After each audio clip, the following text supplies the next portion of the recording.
দর্শক, রাতের বেলা একটা খবর পড়ে খুবই মর্মাহত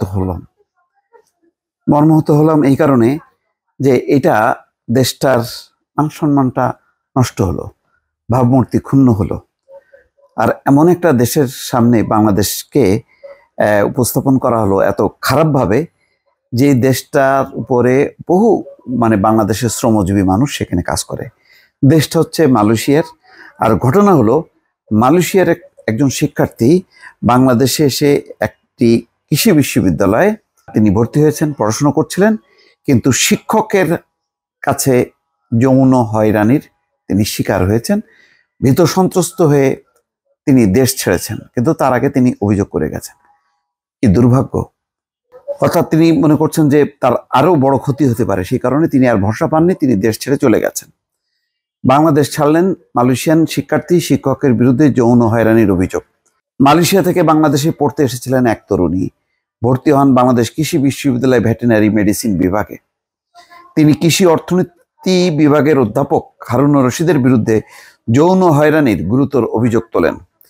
প্রতিকার চেয়ে ভাইস চ্যান্সেলর মালয়েশিয়ান হাইকমিশন ও পুলিশের কাছে অভিযোগ জানান। এরপর ভীত সন্ত্রস্ত ওই নারী নীরবে দেশ ছেড়ে চলে যান। গত 25শে সেপ্টেম্বর ওই শিক্ষার্থী ভাইস চ্যান্সেলর বরাবর অভিযোগপত্র দায়ের করেন।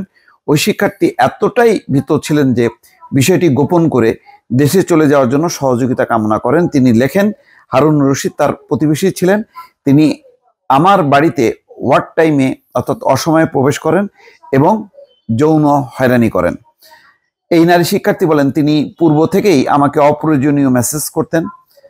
তার রান্নাঘরের জানালা এবং আমার রান্নাঘরের জানালা পাশাপাশি, তিনি সেখানে দাঁড়িয়ে তার গোপনাঙ্গ দেখাতেন। আমি বর্তমানে খুবই ভীত এবং মানসিকভাবে বিপর্যস্ত। আমি এই দেশে একাই থাকি, আমার আত্মীয় বা বন্ধু নেই। এমত অবস্থায় আমি নিরাপদে মালয়েশিয়া যেতে আপনার সহযোগিতা প্রার্থনা করছি।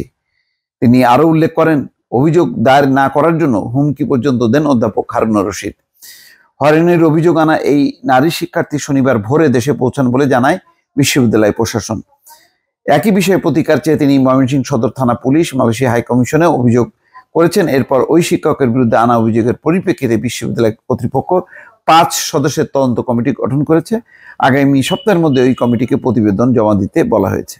অভিযুক্ত শিক্ষক বিশ্ববিদ্যালয়টির বিএনপিপন্থী শিক্ষকদের সংগঠন সোনালী দলের সভাপতি। এই ঘটনার পর একাধিক শিক্ষার্থী অধ্যাপক হারুনুর রশিদের বিরুদ্ধে সামাজিক যোগাযোগ মাধ্যমে ক্ষোভ প্রকাশ করেন। একজন শিক্ষার্থী লেখেন, ক্লাস টেস্টের রেজাল্ট আনার জন্য ব্যক্তিগত চেম্বারে আনতে যেতে বলেন তাও তিনি ইন্ডিভিজুয়ালি। যাই হোক, এটা আমি দর্শক, আমি আর বিস্তারিত পড়ছি না, কিন্তু এই ঘটনাটা আমি খুবই আহত হলাম। এটা মালয়েশিয়া দেশটা খুবই স্পর্শকাতর, তারা কিন্তু এই ঘটনাটা সহজে ছেড়ে দেবে না। এবং অতীতে এইরকম বহু ঘটনা ঘটেছে যে মালয়েশিয়ায় কর্মীরা গেছে, সেখানে মালয়েশিয়ার কোনো মুসলিম নারীর সঙ্গে তাদের উঠা বসা মেলামেশা হয়েছে, বিয়ে করেছে, তারপরে হঠাৎ করে অন ফাইন মর্নিং সেই ওয়াইফকে রেখে সে বাংলাদেশে চলে আসছে। বাংলাদেশে এসে দেখা গেল যে তার এখানেও তার স্ত্রী সন্তানরা আছে, সেইটা গোপন করে সেখানে বিয়ে করেছে।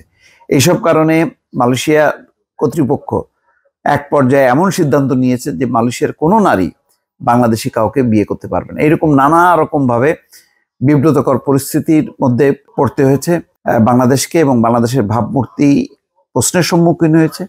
আর এই ঘটনাটা তো আরো ভয়ঙ্কর ভাবে এটা তারা রিয়াক্ট করবে, এটা জানি না এটা কিভাবে সামাল দেবে বাংলাদেশ কর্তৃপক্ষ। দর্শক, ভালো থাকবেন।